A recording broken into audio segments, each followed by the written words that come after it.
Have you ever finished a long day feeling like an absolute failure because you didn't check off every single box on your to-do list, even though you actually worked harder than you did a month ago? We've been sold this lie that discipline looks like waking up at 4 a.m., drinking raw eggs, and never feeling tired. But what if I told you that the version of you that feels messy right now is actually the version of you that's finally winning? We all know the cycle. You get a burst of motivation at 11 p.m. on a Sunday. You buy a new planner, download 3 productivity apps, and swear that Monday is the start of the new me. Then Tuesday hits. You're tired, your phone is more interesting than your textbooks, and by Wednesday, you've given up because you don't feel disciplined. You feel like the same person who's just better at procrastinating.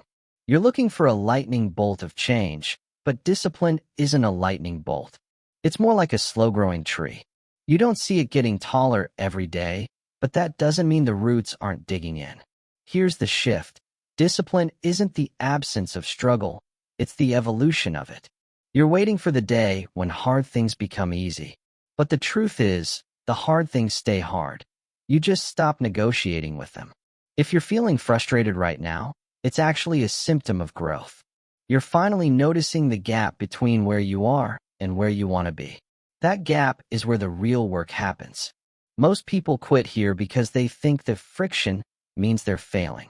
But friction is how you create fire. The first sign is something most people mistake for anxiety.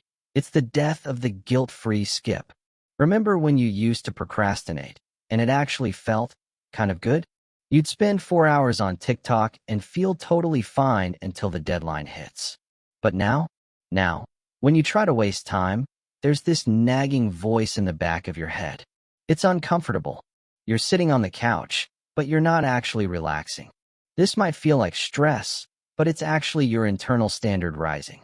Your brain is no longer okay with being mediocre. You've successfully raised the minimum version of yourself, and your mind is literally trying to push you back on track. That discomfort is the sound of your old habits dying.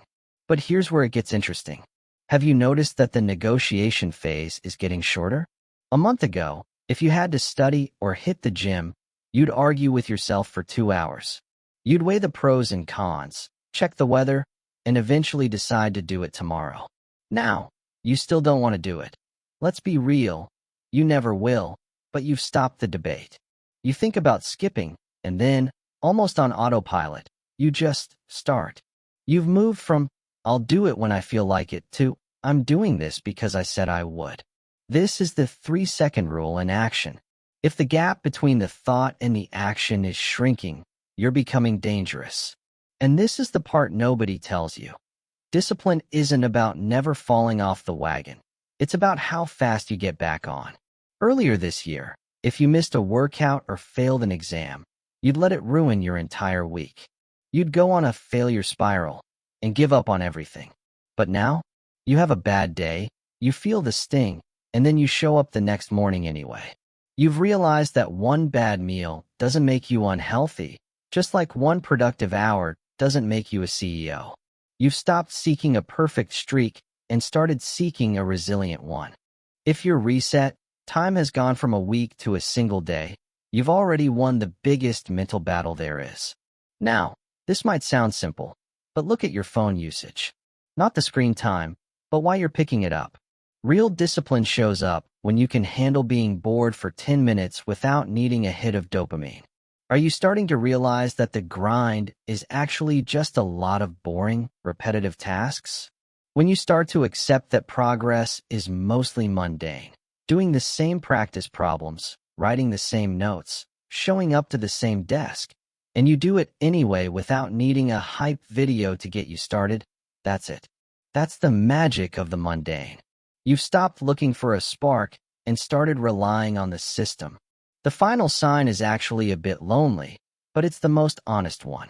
You'll notice your current environment, or even your old friends, starting to feel a bit tight.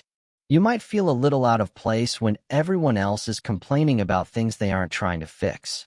You'll start to realize that your old habits were deeply tied to the people you spent time with. If you feel a little bit of friction with your old, lazy self, Or if you find yourself wanting to be in rooms where you're the least productive person, you're evolving. Your identity is shifting from someone who tries to be disciplined to someone who is disciplined. Look, if you're watching this and you're frustrated because you're not where you want to be yet, please hear me. The fact that you're even frustrated is proof that you care. And caring is the first step toward becoming. You don't need to be perfect by tomorrow morning. You just need to be slightly more stubborn than your excuses. Don't wait for a new year or a new month. Try this tonight. Pick the one thing you've been negotiating with, the one task that's been sitting on your brain, and do it for just 5 minutes before you go to sleep. Not for the result, but to prove to yourself that you're the one in charge now. You're doing better than you think. Let's fix the rest together. I'll see you in the next one.